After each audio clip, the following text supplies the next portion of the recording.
नमस्ते विद्यार्थी मित्रों, कक्षा 12 विषय हिंदी और आज का हमारा अभ्यास का टॉपिक है पाठ 18 जिनका नाम है मेरे राम का मुकुट भीग रहा है।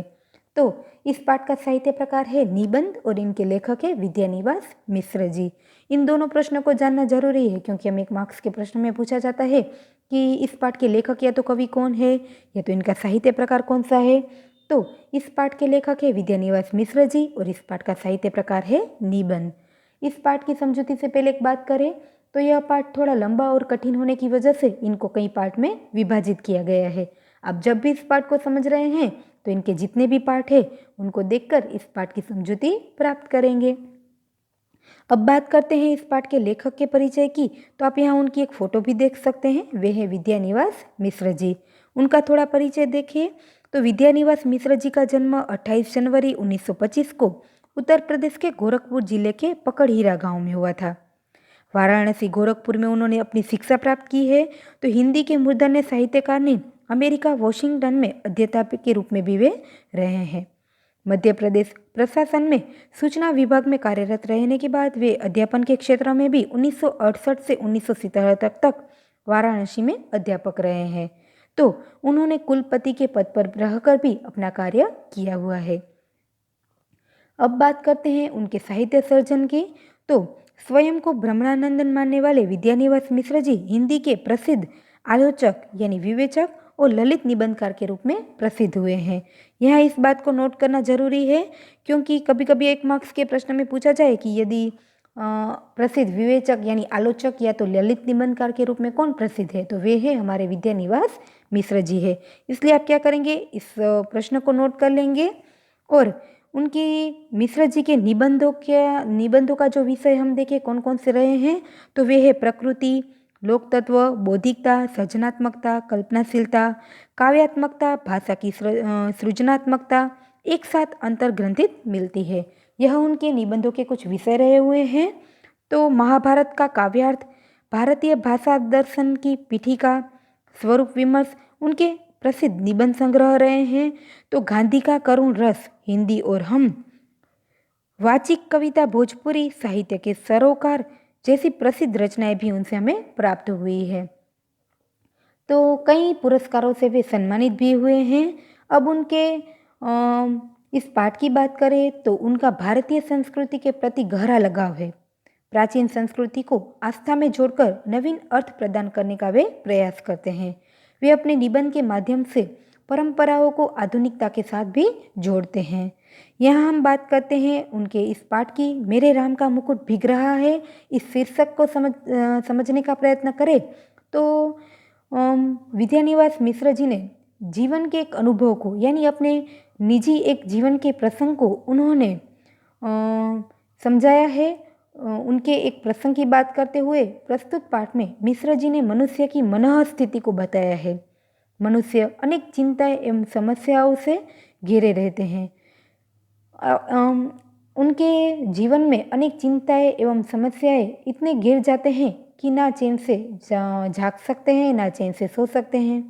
तनाव के कारण कार्य बोझ भी वे ठीक तरह से नहीं कर पाते हैं। इस तरह मनुष्य रात दिन जिन चिंताओं में खोए रहते हैं उस विचार को समझाने का उन्होंने यहाँ प्रयत्न किया है। इस बात को समझाने के लिए उसने क्या किया है, एक पौराणिक मिथक को उदाहरण के तौर पर लिया गया है। शीर्षक की बात देखें तो मेरे राम का मुकुट भीग रहा है, जो एक पौराणिक लोकगीत की पंक्ति के आधार पर उन्होंने यहाँ पर रखा है कि मेरे राम का मुकुट भीग रहा है, जिनमें कौशल्या माता की चिंताएं हमें दिखाई देती है। मानव जीवन के अनेकानेक चिंताएं व्याप्त हैं। तो प्रस्तुत निबंध में मिश्र जी ने पौराणिक मिथक यानी उदाहरण के माध्यम से मानव चिंताओं की अत्यंत सुंदर एवं मार्मिक शब्दों में प्रस्तुति की है, जो अत्यंत संवेदनापूर्ण जीवन चित्र को प्रस्तुत करती है। कौशल्या माता का यह विचार सर्वथा युक्ति युक्त है कि इस मौसम में मेरे राम का मुकुट भीग रहा होगा, अर्थात वे बहुत सी कठिनाइयों का सामना कर रहे होंगे। यहाँ पर हम देखेंगे तो कौशल्या माता जो है उनके विचार के द्वारा उन्होंने मनुष्य के मन में जो एक प्रकार की चिंताएं किस प्रकार व्याप्त रहती है अपने संतानों के प्रति, उन बातों को लेखक ने यहाँ समझाने का प्रयत्न किया है। यहाँ हम देखेंगे तो कौशल्या माता का उदाहरण देकर लेखक ने विश्व की समस्त माताएं जो हैं उनकी अपने संतानों के प्रति किस प्रकार की चिंताएं व्याप्त रहती है, इस बात को समझाने के लिए उन्होंने कौशल्या माता का उदाहरण हमारे सामने रखा हुआ है। तो अब बात करते हैं इस पाठ के समझौते की। मित्रों, यह पाठ थोड़ा कठिन होने की वजह से आप क्या करेंगे, इनके जितने भी कठिन शब्द आपको लगे वे आप क्या करेंगे, नोट करते जाएंगे। यहाँ हम देखते हैं शुरुआत में ही लेखक क्या करते हैं, एक बात बताते हैं कि महीनों से मन बेहद बेहद उदास है। उदासी की कोई खास वजह नहीं है, कुछ तबीयत ढीली रहती है, कुछ आसपास के तनाव और कुछ उनसे टूटने का डर है। जो खुले आकाश के नीचे भी खुलकर सांस लेने की जगह की कमी है। जिस काम में लगकर मुक्ति पाना चाहता हूँ उस काम में हजार बाधाएं सामने आ जाती है। कुल ले देकर उदासी के लिए इतनी बड़ी चीज नहीं बनती, फिर भी उनका जो मन है वह उदास सा रहता है। लेखक है पाठ की शुरुआत करते हैं और कहते हैं कि मन काफ़ी दिनों से उदास है और उसकी वजह वे कहते हुए कहते हैं कि उनकी वजह कुछ खास नहीं है। कभी कभी ऐसा होता है कि इंसान कुछ समझ नहीं पाता, लेकिन उन्हें अच्छा भी नहीं लगता, उनका मन उदास रहता है, फिर भी उन्हें रात भर नींद नहीं आती है। ऐसी कोई बड़ी वजह भी नहीं होती है, फिर भी वे क्या करते हैं, काफ़ी उदास दिखाई देते हैं। उन्हें समझ में नहीं आता है कि यह किस वजह से हो रहा है या तो यह किस प्रकार हो रहा है। तो लेखक भी अपनी उदासी का कारण बताते हैं। आगे वे कहते हैं कि फिर भी रात दिन नींद नहीं आती। दिन ऐसे बीतते हैं जैसे भूतों के सपनों की एक रील पर दूसरी रील चढ़ती हुई नजर आ रही है और भूतों की आकृतियाँ और डरावनी हो गई हो, इसलिए कभी कभी तो बड़ी से बड़ी परेशान करने वाली बात हो जाती है और कुछ भी परेशानी नहीं होती। उल्टे ऐसा लगता है जो हुआ एक सहज क्रम में हुआ, न होना ही कुछ अटपटा होता और कभी कभी बहुत मामूली सी बात भी भयंकर चिंता का कारण बन जाती है। यहाँ पर है हम देखें तो लेखक का मन उदास है, कुछ आसपास का वातावरण कुछ तनाव सा है, या तो वे खुलकर स्वतंत्रता का अनुभव नहीं कर पा रहे हैं। वे खुद बताते हैं कि उदास रहने की कोई बड़ी वजह नहीं है, फिर भी उनका मन है वह उदास दिखाई देता है। यहाँ उन्होंने कहा है कि दिन किस प्रकार बीतते हैं, इस बात को समझाते हुए वे कहते हैं कि उन्हें रात में नींद नहीं आती है। उन्हें रात में जैसे भूतों के सपने आते हैं, लगातार उन्हें बुरे बुरे सपने आते रहते हैं। रील पर रील चढ़ना यानी लगातार उन्हें बुरे बुरे सपने आते रहते हैं और लगातार उन्हें बुरे बुरे सपने की वजह से वे बुरी बुरी बातें सोचते रहते हैं। ऐसा नहीं है कि उन्हें भूत दिखते हैं, परंतु सारी रात चिंताओं में डूबे रहते हैं। उनके मन में अलग अलग भावनाएं उठती है। कभी कभी वे सोचते हैं कि उन्हें खुद पता नहीं चल पाता है कि वे क्यों इतने उदास है। वे कहते हैं कि वे इतने उदास है या उनके मन में इतने बुरे ख्याल आते हैं कि वे कहते हैं कि कभी कभी बड़ी बात हो जाने पर भी वे चिंतित नहीं रहे हैं, परंतु कभी कभी छोटी सी बात को भी वे चिंतित हो जाते हैं। ऐसा ये उन्हें क्यों ऐसा महसूस होता है। यहाँ हम देखें तो यह सिर्फ उन्हीं के साथ नहीं हुआ है, लेकिन यह हर इंसान के साथ हो सकता है जो बहुत से सोच विचार करते हैं। लेखक ने अपने अनुभव के साथ साथ मनुष्य की मनोस्थिति को समझाते हुए कहा कि यह सिर्फ उन्हीं के साथ नहीं हो रहा है, लेकिन इंसान के जीवन में कभी कभी ऐसी परिस्थिति या तो ऐसे विचार आ जाते हैं जो उनके रात दिन की चैन या तो नींद क्या कहते हैं छीन लेते हैं और वे खुद नहीं समझ पाते कि उनके साथ यह किस प्रकार का बर्ताव हो रहा है। कभी कभी बड़ी बात हो जाती है फिर भी वे चिंतित नहीं रहते हैं और कभी एक छोटी सी बात भी उनकी गहरी चिंता का कारण बन जाती है। तो उन्होंने अपने मन के उदासी का कारण यहाँ बताया है। आगे वे बात करते हैं कि अभी तो 2-3 रात पहले मेरे एक साथी संगीत का कार्यक्रम सुनने के लिए 9 बजे रात गए हैं।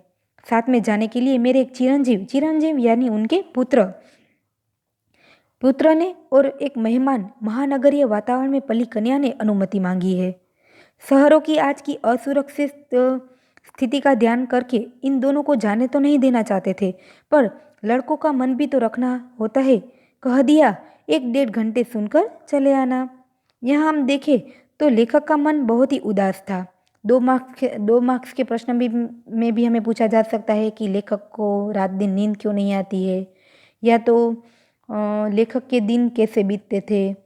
और आगे हम देखें तो एक प्रश्न एक यह भी आ सकता है कि संगीत के कार्यक्रम में क्या सोचकर लेखक ने उनको जाने दिया, या तो संगीत का कार्यक्रम देखने कौन कौन गए थे। इन सभी बातों का जवाब हम देखें तो यहाँ से प्राप्त है कि लेखक है उनके एक मित्र है और वे क्या करते हैं, एक दिन रात को संगीत का कार्यक्रम देखने के लिए जा रहे हैं। तो उनके साथ लेखक का पुत्र चिरंजीव यानी उनका पुत्र और उनके घर पर एक मेहमान बनी हुई एक कन्या आई है, उनके मित्र की बेटी है जो उनके घर पर मेहमान बनी हुई है। उनके पुत्र और यह मेहमान कन्या भी उन लेखक के मित्र के साथ संगीत का कार्यक्रम देखने की इच्छा प्रस्तुत करते हैं और यह अनुमति उनके पिता से यानी लेखक से मांगते हैं। परंतु आज के जो असुरक्षित वातावरण है, यह देखकर लेखक उन्हें जाने की अनुमति नहीं देना चाहते हैं। फिर भी उनका मन रखकर वे उन्हें अनुमति देते हैं और कहते हैं कि आप सभी लोग 1-2 घंटे में वापस लौट आना। असुरक्षित परिस्थिति को हम देखें तो असुरक्षित शब्द है उनका विलोम बन सकता है सुरक्षित। इनको भी आप नोट कर सकते हैं, क्योंकि विलोम, शब्द समूह, मुहावरे वे तो हमें परीक्षा में पूछे ही जाते हैं। तो ऐसे छोटे छोटे शब्दों को आप क्या करेंगे, नोट करते जाएंगे। यहाँ हम देखें तो लेखक उन असुरक्षित परिस्थिति की बात करते हैं। आज का वर्तमान समय हम जानते हैं कि जो भी माहौल है उनमें कुछ भी हो सकता है, यानी कि कई ऐसी बुरी समस्या भी घट सकती है। तो इन बातों को सोचते हुए वे अपने पुत्र को और उनके घर पर आई हुई जो मेहमान कन्या है उनको उनके साथ अकेले जाने नहीं देना चाहते थे। फिर भी बच्चों का मन रखने के लिए वे क्या करते हैं, उन्हें जाने की अनुमति दे देते हैं। आगे हम देखें तो रात के 12 बज गए हैं, लोग नहीं लौटे। लोग यानी कौन, तो वे लोग जो लेखक के मित्र के साथ गए हैं, उनके पुत्र और उनके घर पर आई हुई मेहमान कन्या जो उनके मित्र की बेटी है। तो लेखक कहते हैं कि रात के 12 बज गए हैं, फिर भी वे लोग नहीं लौटे। गृहिणी बहुत उद्विग्न हुई। गृहिणी यानी लेखक की जो पत्नी है वह क्या करती है, उद्विग्न हुई। उद्विग्न यानी आकुल, परेशान हो जाती है। जलाई, जलाई यानी गुस्सा भी होती है। तो साथ में गए मित्र पर नाराज होने के लिए संकल्प बोल देती है, यानी अनाप शनाप बोलकर उनके बारे में बुरी बात कहती है। वे कहते हैं कि इतने देर रात हो चुकी है फिर भी बच्चे नहीं आए हैं, आपके मित्र हैं वे भी अभी नहीं लौटे हैं। तो वे क्या करती हैं, उनके बारे में भला बुरा कह देती है। इतने में जोर की बारिश आ गई। छत से बिस्तर समेटकर कमरे में आ गया। लेखक कहते हैं कि जब भी मेरी पत्नी मुझे अपने मित्र के बारे में भला बुरा बता रही थी तभी जोर की बारिश होती है और लेखक क्या करते हैं, छत से सभी सामान उठाकर अपने कमरे में आ पहुंचते हैं। गृहिणी को समझाया कि बारिश थमेगी, आ जाएंगे। संगीत में मन लग जाता है तो उठने की तबीयत ही नहीं होती, तबीयत यानी इच्छा भी नहीं होती। तुम सो, ऐसे बच्चे नहीं हैं। यहाँ लेखक अपनी पत्नी को समझा बुझाकर वे उन्हें सो जाने के लिए कहते हैं कि संगीत का कार्यक्रम है। यह एक संगीत का कार्यक्रम ऐसा होता है कि उनमें मन कब कितनी बार बह जाए उनका पता ही नहीं चलता और संगीत सुनते सुनते समय का ख्याल भी नहीं रहता। बच्चे हैं, आ जाएंगे, तुम इनकी चिंता मत करो। यह समझा बुझाकर लेखक क्या करते हैं, अपनी पत्नी को सो जाने के लिए समझाते हैं। पत्नी किसी तरह शांत होकर सो गई, पर मैं अकेला उठा, बारिश निकल गई, ये लोग नहीं आए। लेखक कहते हैं कि मैंने अपनी पत्नी को तो समझा दिया, परंतु आज के असुरक्षित वातावरण का बुरा ख्याल मेरे मन में घेर रहा था और पता नहीं मेरे मन में किस प्रकार के विचार आ रहे हैं। मैं क्या करता हूँ, समझ नहीं पा रहा हूँ कि मेरा मन किस वजह से इस कारण उदास बना रहता है। वे क्या करते हैं, बरामदे में कुर्सी लगाकर राह जोने लगते हैं। राह जोना यह एक प्रकार का मुहावरा है जिनका अर्थ होता है प्रतीक्षा करना। वे अपने पुत्र और मित्र और उनके साथ गई हुई अपनी मेहमान कन्या का क्या करते हैं, इंतजार कर रहे हैं। दूर कोई भी आहट होती, आहट यानी कोई भी थोड़ी सी आवाज़ होती तो उदग्र होकर फाटक की ओर देखने लगता। वे कहते हैं कि यदि दरवाजे की ओर कोई भी आवाज़ होती तो मैं तुरंत ही झाँक कर क्या करता था, उठकर देख रहा था कि वे अब आ गए, वे अब आ गए, परंतु कोई नहीं आया था। रह रह कर बिजली चमक जाती थी और सड़क छिप जाती थी। लेखक कहते हैं कि मैं व्याकुल होकर बार बार दरवाजे की ओर थोड़ा सा भी जो खटका होता या तो आवाज़ होती तो देखता कि बच्चे लौट आए, परंतु वे अब तक नहीं लौटे थे और बारिश की वजह से बिजली हो रही थी, जिनकी वजह से पूरी सड़क छिप जाती थी। पर सामने की सड़क पर कोई रिक्शा नहीं थी, कोई चिरई का पूत नहीं था, पूत यानी पवित्र या तो कोई पुत्र पुत्र नहीं था। वे समझाते हैं कि मैं रह रह कर दरवाजे की ओर जाकर देख रहा था, परंतु सामने कोई नहीं था। ना कोई रिक्शा थी, ना किसी के आने की आवाज़ सुनाई रही थी, ना उनके बच्चे लौट रहे थे। एकाएक कई दिनों से मन में उपड़ती घुमड़ती पंक्तियां गूंज गई। लेखक कहते हैं कि अचानक से जब मैं उन लोगों की राह देख रहा था तो अचानक से मेरे मन में एक पंक्ति गूंज उठती है। कौन सी वह पंक्ति थी, उनकी बात वे कहते हैं। तो वे कहते हैं कि मोरे राम के बीजे मुकुटवा, लक्ष्मण के पटुकवा, मोरी सीता के बीजे सेनुरवा, त राम घर लौटही। इस काव्य पंक्ति का अर्थ हम देखें तो नीचे कोष्टक में दिया गया है, मेरे राम का मुकुट भीग रहा होगा, मेरे लखन का पट्टू का यानी उनके कमर पर बंधा हुआ पट्टू का भीग रहा होगा, मेरी सीता की मांग का सिंदूर भीग रहा होगा, मेरे राम घर लौट आते। यह देखें तो एक लोकगीत की पंक्ति है और लेखक को यह पंक्ति हम देखें कि किस वजह से याद आ रही है, यानी कि उन्हें यह गीत क्यों याद आ रहा है, उनको वे बताते हुए इस पंक्ति को दोहरा रहे हैं। क्योंकि चिरई का पुत शब्द जो है एक प्रकार का मुहावरा है, यानी बहुत सुनसान होना। जब उन्होंने सड़क पर अपने बच्चों को आते हुए नहीं देखा या तो सड़क को सुनसान देखा तो उनके मन में अचानक से इस पंक्तियाँ गूंज आती है जो उनकी दादी नानियाँ गाया करती थी। वे पंक्ति एक प्रकार की लोकगीत है और उनका जो अर्थ है उनको यहाँ आपकी पाठ्य पुस्तक में दिया गया है। तो उन्हें यह गीत क्यों याद आया, उनको वे बताते हुए कहते हैं कि बचपन में दादी नानी जाते पर यह गीत गाती थी, यानी जब भी वे काम करती थी या तो कोई घर के व्यक्ति दूर जाते थे, उनके बच्चे अपने बच्चे दूर जाते थे, तब वे यह गीत दोहराया करती थी यानी गाया करती थी। मेरे घर से बाहर जाने पर, विदेश में रहने पर वे यही गीत विह्वल होकर गाती थी। विह्वल यानी व्याकुल होकर वे क्या करती थी, इन गीतों जो है उनको दोहराया करती थी, गाया करती थी और लौटने पर कहती कि मेरे लाल को कैसा बनवास मिला था। जब लेखक कहते हैं कि मैं विदेश में जाता था और वहाँ की असुरक्षित परिस्थिति में रहता था, तब मेरी दादी नानी यानी उन लोगों को यह चिंता रहती थी कि मुझे कैसी कैसी परिस्थितियों को झेलना पड़ेगा या तो कैसी कैसी समस्याओं का सामना करना पड़ेगा, किस दशा में मैं अपना जीवन गुजारूंगा।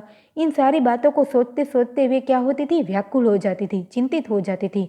उन्हें ऐसा लगता था कि विदेश में रहते हुए कहीं मैं असुरक्षित समस्याओं का सामना ना करूं या तो मेरा जीवन, मेरा भविष्य कहीं बिगड़ न जाए। ऐसी चिंताएं उनके मन में व्याप्त रहती थी। आज जब उनके बच्चे घर पर नहीं लौटे हैं तो उन्हें अपनी दादी नानी की वे चिंताएं याद आ जाती है और वे कहते हैं कि जब मुझे दादी नानी की इस आकुलता पर हंसी भी आती थी, आकुलता यानी घबराहट पर मुझे हंसी भी आती थी। गीत का स्वर बड़ा मीठा लगता था। जब उनकी दादी नानी घबरा जाती थी तब उनके गीत तो उन्हें बड़े मीठे लगते थे। हाँ, तब उसका दर्द नहीं छूता था। जब मैं बचपन में था, विदेश में रहता था, तब उनके यह गीत मुझे बड़े ही मीठे लगते थे, परंतु उनकी घबराहट को मैं नहीं महसूस कर पाता था। पर इस प्रतीक्षा यानी आगे देखें तो वे कहते हैं कि पर इस प्रतीक्षा में एकाएक उसका दर्द उस ढलती रात में उभर आया और सोचने लगा, आने वाली पीढ़ी पिछली पीढ़ी की ममता की पीड़ा नहीं समझ पाती और पिछली पीढ़ी अपनी संतान के संभावित संकट की कल्पना मात्र से ही उद्विग्न हो जाती है। उद्विग्न हो जाना यानी व्याकुल हो जाना और संकट यानी समस्या। और आगे हम देखें तो यहाँ पर लेखक ने हमारे सामने हमारे समाज की या तो हमारे मनुष्य जगत की बात करें तो उन्होंने दो पीढ़ियों के अंतराल की बात को समझाने का प्रयत्न किया है।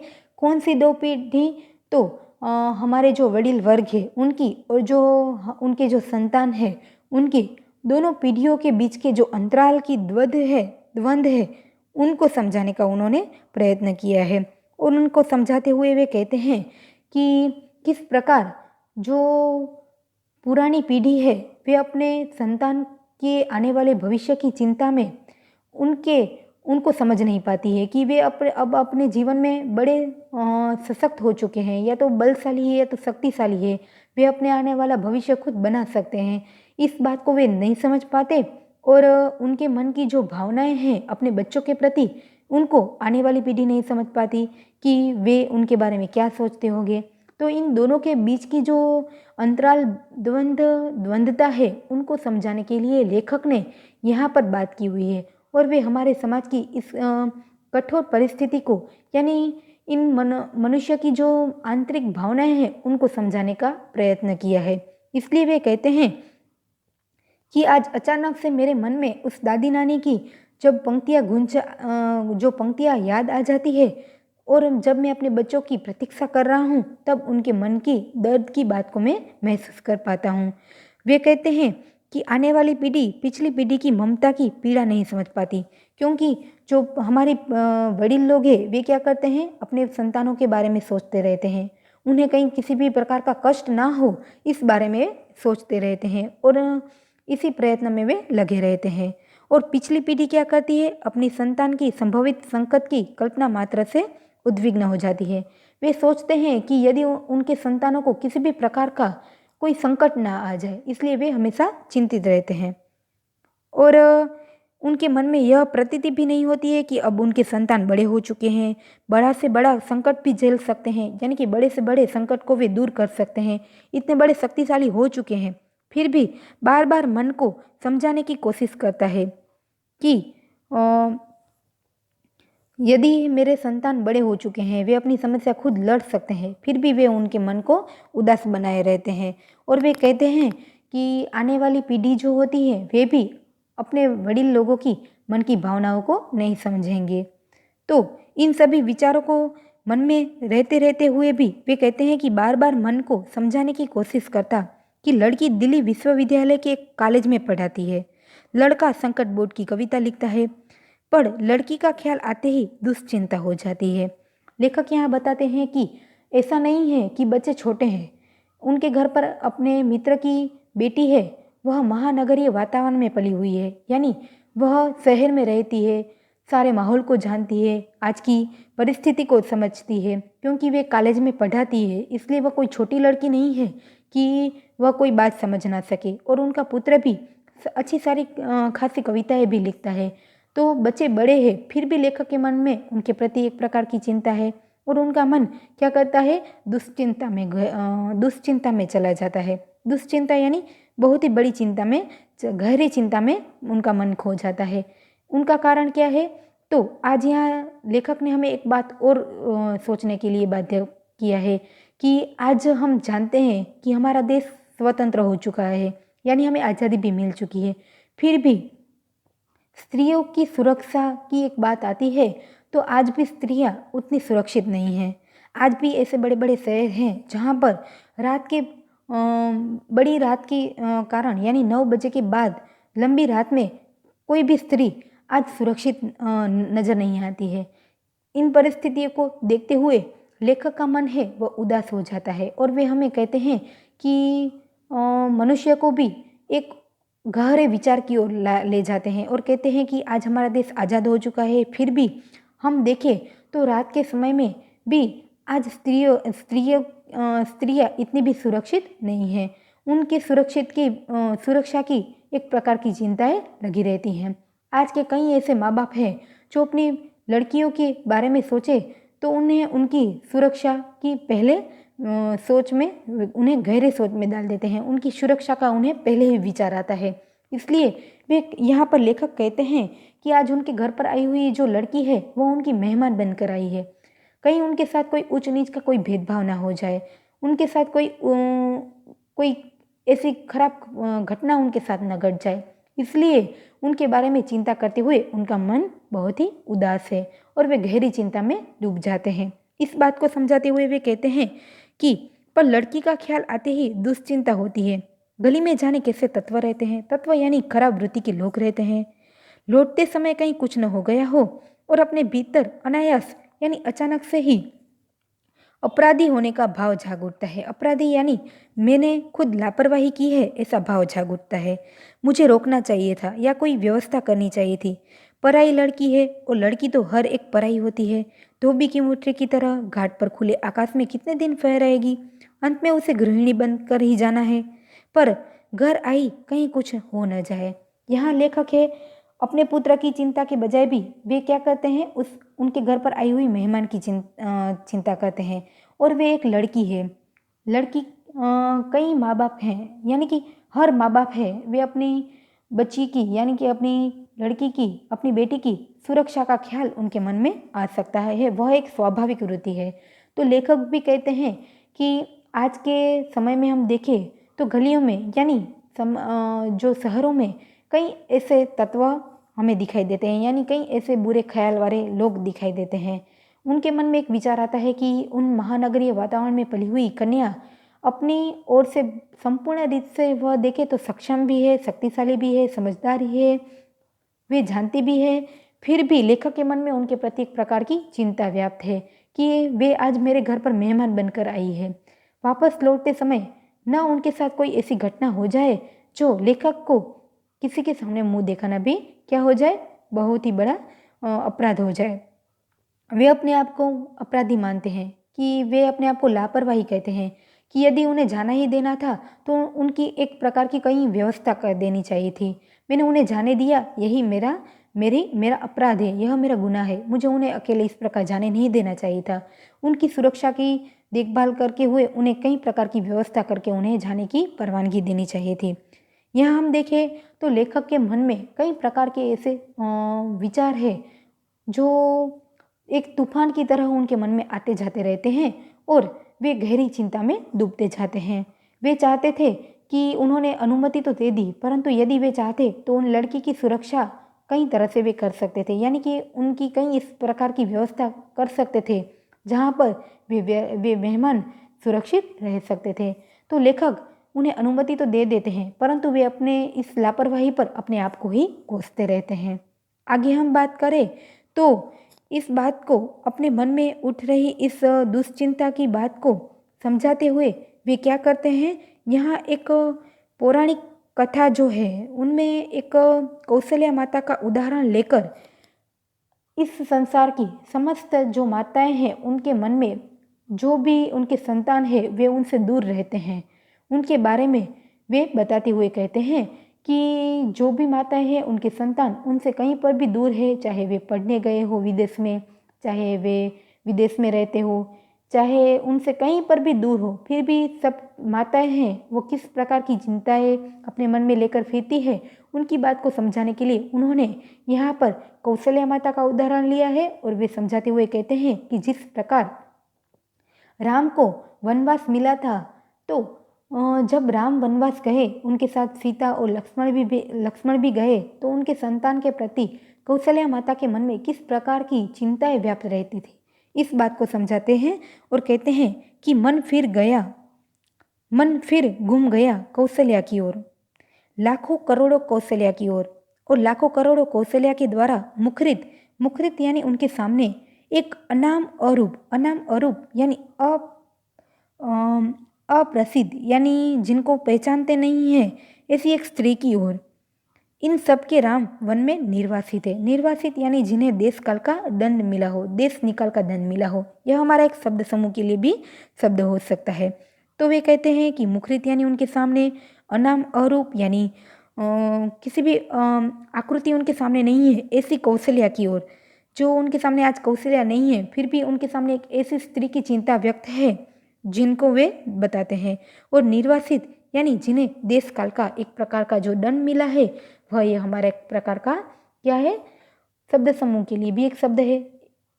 और आगे वे कहते हैं कि पर क्या बात है कि मुकुट अभी भी उनके माथे पर बंधा है और उसी के भीगने की इतनी चिंता है।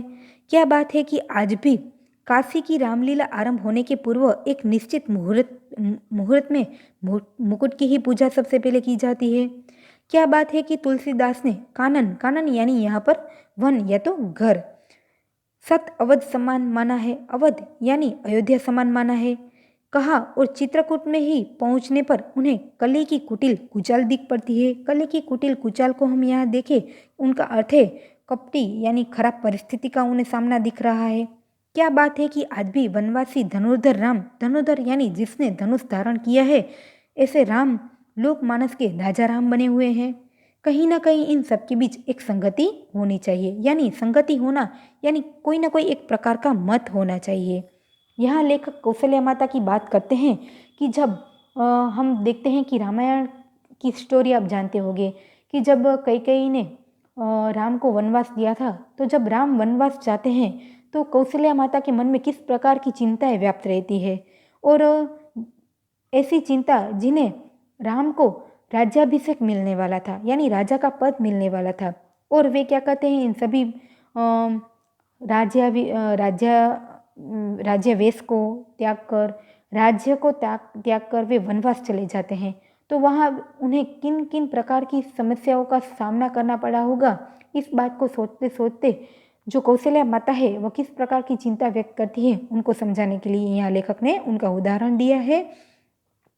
और वे कहते हैं कि उन ऐसे यहाँ पर कौशल्याओं शब्द का प्रयोग किया है।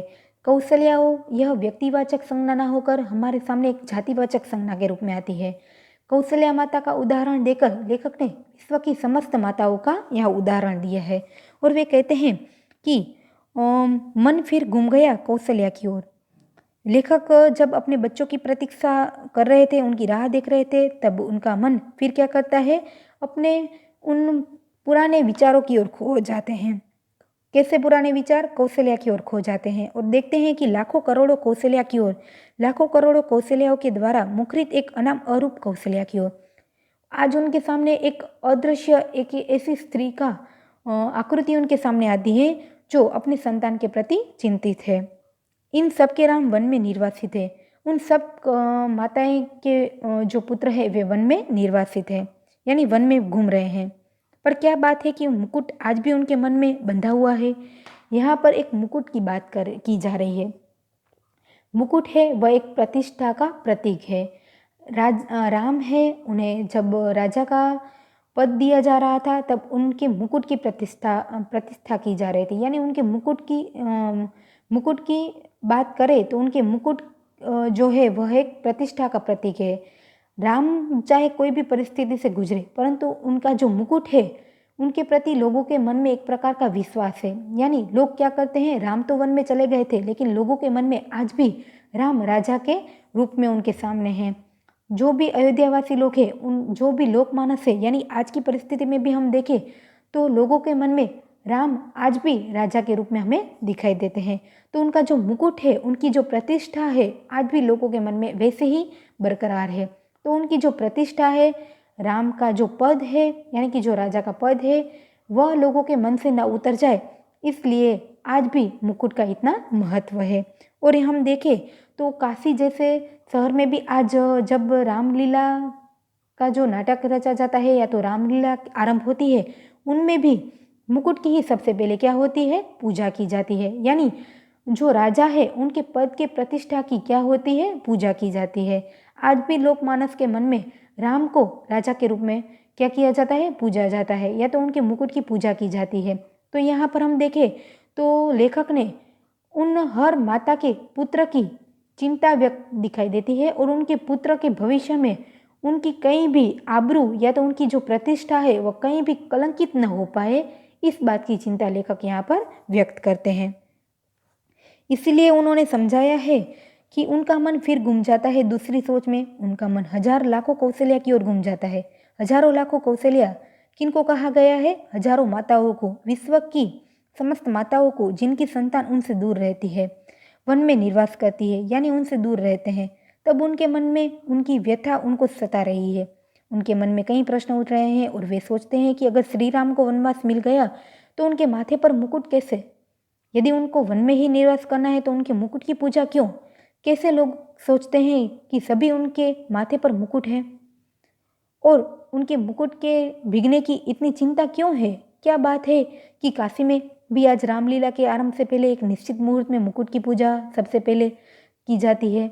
और क्या बात है कि तुलसीदास जी ने भी कानन यानी वन को सत अवध यानी अयोध्या समान कहा है, और चित्रकूट में पहुंचते ही कली की कुटिल कुचल क्यों दिख पड़ती है? ये सारे प्रश्न उनके मन में उठते हैं। यानी अगर दिख पड़ी थी, ये सारे प्रश्न उनके मन में क्यों उठ रहे हैं?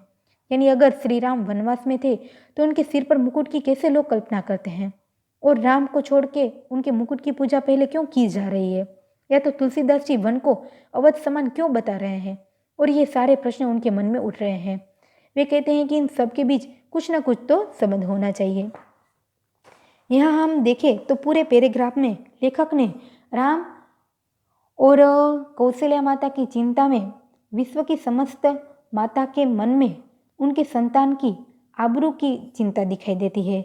वे उनकी जो प्रतिष्ठा है, उनकी भविष्य की जो प्रतिष्ठा है, या तो उनका जो उन्नति के पथ पर चलने वाले उनके जो संतान है, उनकी जो इज्जत है, उनकी मान मर्यादा जो है, उनकी जो प्रतिष्ठा है, वे कहीं कलंकित न हो जाए, इस बात को समझाने के लिए उन्होंने कौशल्या माता और राम का उदाहरण दिया है।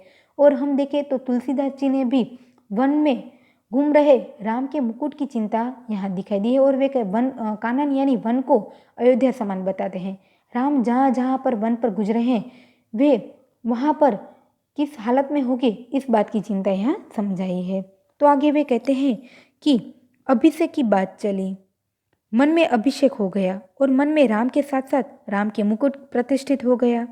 यदि राम के वन में जाने से पहले उनके अभिषेक की बात चल रही थी, उन्हें अभिषेक दिया जाने वाला था, उन्हें राजा का पद दिया जाने वाला था, परंतु कुछ समस्या ऐसी घटी हुई उनके सामने, हम देखें तो ऐसा माहौल बना कि सारी बाजी पलट गई, यानी सब उथल पुथल मच गया।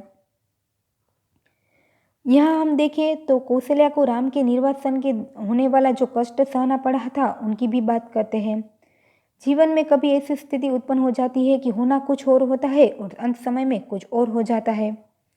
राम को राज्याभिषेक की बात होने वाली थी, उन्हें उनका अभिषेक होने वाला था, परंतु राम को वनवास मिल गया, मन में प्रतिष्ठित हुआ, इसलिए राम ने राजकीय वेश उतारा, राजकीय रथ से उतरे, राजकीय भोग का परिहार यानी उनका त्याग कर दिया। पर मुकुट तो लोगों के मन में था, कौशल्या माता के मातृ स्नेह में था। वह कैसे उतरता? वह तो मस्तक पर विराजमान रहा, और राम भीगे तो भीगे, परंतु उनके मुकुट न भीग पाए, उनकी चिंता हमेशा उनके मन में बनी रही। यहाँ हम देखें तो राम का राज्याभिषेक होने वाला था, परंतु होना कुछ था और हो कुछ गया। राम को क्या होना पड़ा? वनवास में जाना पड़ा। उन्हें उनके मुकुट की प्रतिष्ठा होने वाली थी, परंतु ऐसा हुआ कि उनका मुकुट की तो प्रतिष्ठा हुई, लोगों के मन में हुई, अयोध्या वासियों के मन में हुई। आज के हमारे लोगों के मन में भी आज उनके मुकुट की इतनी ही प्रतिष्ठा हुई है। आज भी राम को राजा माना जाता है। उनके मन में उनका जब से अभिषेक होने की बात हुई थी, तभी से लोगों ने उन्हें राजा मान लिया था, और उनका मुकुट कहीं भीग न पाए, उनकी प्रतिष्ठा कहीं भीग न पाए, इस बात के लिए लेखक यहाँ बताते हैं। और वे कहते हैं कि राम ने तो राज्याभिषेक को भी त्याग कर दिया, उनके राज्य को त्याग कर दिया, राजा होने के जो भी अधिकार थे वे सब उन्होंने छोड़ दिया, और वे मन में चले गए। परंतु राजा को तो जो राम है, उनका जो मुकुट है, वह तो लोगों के मन में प्रतिष्ठित हो गया था। कौशल्या माता के स्नेह में उनका पद राजा के रूप में हो गया था। तो वे कैसे दूर हो सकता था? उनकी प्रतिष्ठा कैसे दूर हो सकती थी? उनकी चिंताएं कैसे दूर हो सकती थी? राजा राम के साथ उनके अंगरक्षक लक्ष्मण का कमरबंद दुपट्टा भी प्रहरी जागरूकता का उपलक्षण न भीगने पाए, और अखंड सौभाग्यवती सीता की मांग का सिंदूर न भीगने पाए, सीता भले ही भीग जाए।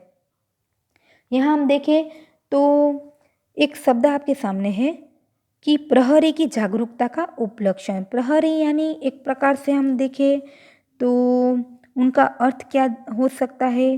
तो जो लक्ष्मण है, उन्हें वन में राजा राम के साथ वे गए थे। वे क्या करते हैं? उनकी प्रहरी यानी उनकी सुरक्षा करते हैं, उनकी देखभाल करते हैं, उनको किसी भी प्रकार की समस्या ना झेलनी पड़े, इसलिए वे क्या करते हैं? रात भर उनकी चौकीदारी करते हैं। प्रहरी यानी उनकी चौकीदारी करते हैं।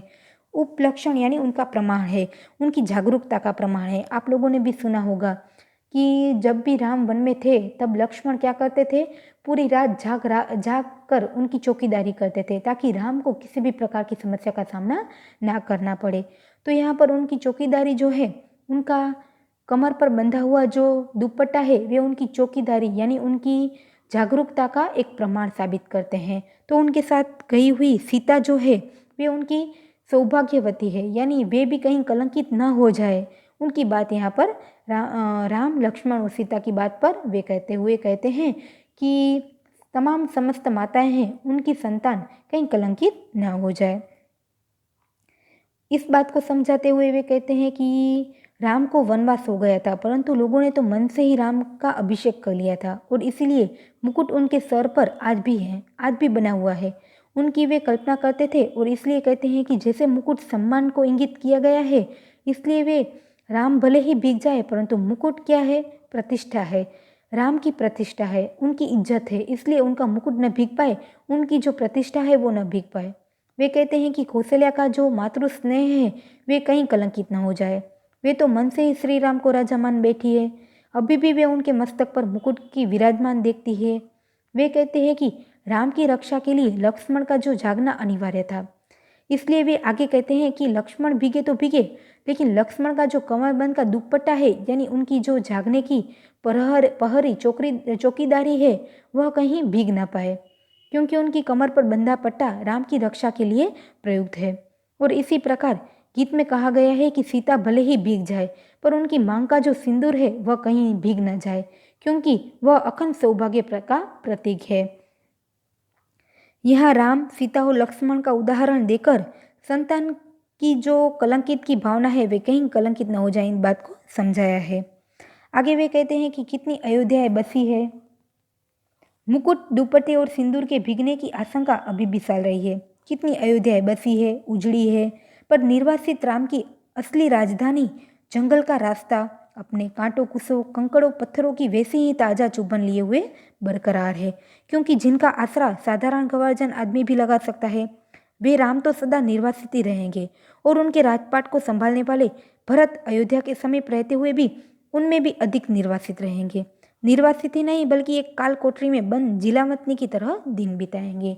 यहाँ हम देखें तो जो राम है उन्हें तो वन मिला, वे वन में जहाँ पर भी गुजरेंगे उनके सामने कई ऐसी समस्या आएंगी, कांटों कंकड़ों की चुभन, यानी आप समझ सकते हैं वे जहाँ जहाँ चलेंगे उनके लिए एक प्रकार का सरल रास्ता तो नहीं होगा, उन्हें कई ऐसी कठिन समस्याओं, कांटों कंकड़ों का उदाहरण देकर लेखक ने यहाँ बताया है कि उनके सामने कई ऐसी गंभीर समस्याओं का उनको सामना करना पड़ेगा। फिर भी वे वन में क्या करेंगे? निर्वासित की तरह ही रहेंगे, यानी उन देश निकाल की तरह ही रहेंगे। उनके मुकुट की प्रतिष्ठा तो हो गई, उनकी प्रतिष्ठा हो गई, लोगों के मन में आज भी वे राजा के रूप में हैं, परंतु उन्हें कई समस्याओं का सामना करना पड़ेगा। तो साथ साथ राम को सदा निर्वासित ही रहेंगे और उनके राजपाट को संभालने वाले जो भरत है वे अयोध्या के समीप रहते हुए भी उनमें भी अधिक निर्वासित की तरह अपना जीवन बिताएंगे। क्या हुआ? राम को वन मिल गया और जो उनका पद था वे भरत को दे दिया गया, परंतु भरत है वे क्या करते हैं? उनके पद को नहीं स्वीकारते, अपने बड़े भाई की प्रतिष्ठा का ख्याल रखते, उनका मान रखते हुए वे उनके पद को नहीं निभाते और वे अयोध्या के नज़दीक होते हुए भी एक प्रकार के देश निकाल की तरह ही अपना जीवन बिताते हैं। किस प्रकार? काल कोठरी में बंद जिलावतनी की तरह वो अपना जीवन बिताते हैं, चाहे उन्हें किसी अंधेरी काल कोठरी में बंद कर दिया हो और उनके सामने किसी भी प्रकार का उजाला ना दिखाई दे, ऐसा जीवन उन्हें जीना पड़ेगा।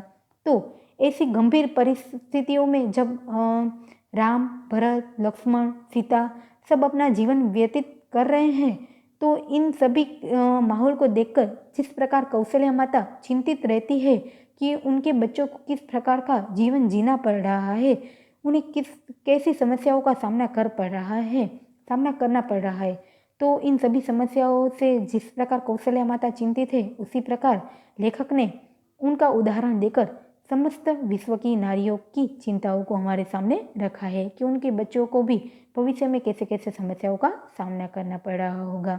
यहाँ तक हमने देखा तो लेखक ने अपने खुद के मन क्यों उदास है, वे अपने बच्चों को जाने नहीं क्यों देना चाहते थे, फिर भी वे क्यों उन्होंने अनुमति दी है, वे नहीं लौटे तो उनकी पत्नी किस प्रकार उदासित है, फिर वे बरामदे में अकेले में जब सोच रहे हैं तो उनके सामने कौन सी पंक्ति याद आ जाती है, कैसे कैसे विचार उनके मन में उठ रहे हैं, और उन्हें क्यों पुरानी जो कथा है कौशल्या माता और राम की एक उदाहरण उनको क्यों यह उनके सामने आ जाता है, इन सभी बातों को हमने इस प्रथम पार्ट में देखा है।